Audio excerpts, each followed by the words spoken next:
We now know that everything is energy. We now know that everything is connected. We now know that when we look into the universe, for example, that the stars that we're seeing that appear to be separate from one another aren't really separate at all. In this image that you're seeing, this is from the Hubble Space Telescope. It is an optical telescope.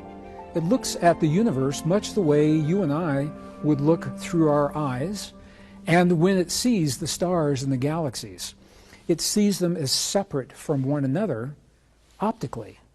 Now I'm going to share with you another image from another telescope. The image that you're seeing right now is from the Chandra Space Telescope. It is not an optical telescope. It senses energy. We're looking at the same place in space, but look how different this looks. All of a sudden, those stars and galaxies, they're no longer separate from one another. They're all connected. And one of the things I find really fascinating about this connection is that we have a sense that it's almost like a net or a web. Interestingly enough, our indigenous ancestors have always told us that we live in the web of creation. In the Hopi tradition, for example, when Spider Grandmother first emerged into this world, she wove the web of creation so that her children could live their lives. Or in the Hindu traditions, the great god Indra wove the web of creation. At the intersection of each place in the web, Indra put a glittering jewel of light that became the planets and the stars that we see in our night sky. So these ways of thinking, they're not scientific, but these are the ways that our ancestors made sense of what they saw in their world, and this is where much of what science is revealing today parallels those traditions. We definitely are seeing a web-like presence.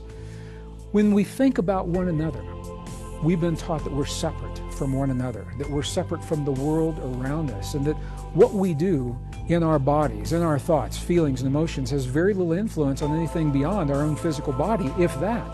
But the new discoveries are telling us that's not true at all. The new discoveries are showing us that we are deeply connected, and in some ways the connection arises from fields of energy that we've only begun to understand in the late part of the 20th and now the early 21st century. The heart, for example. We now know around every human heart there is a field of energy. Now this is a field that we can measure with conventional equipment. You can go to the hardware store and build your own detector if you know what you're looking for. So this energy, it's not the prana, it's not the aura, it's not the chakra.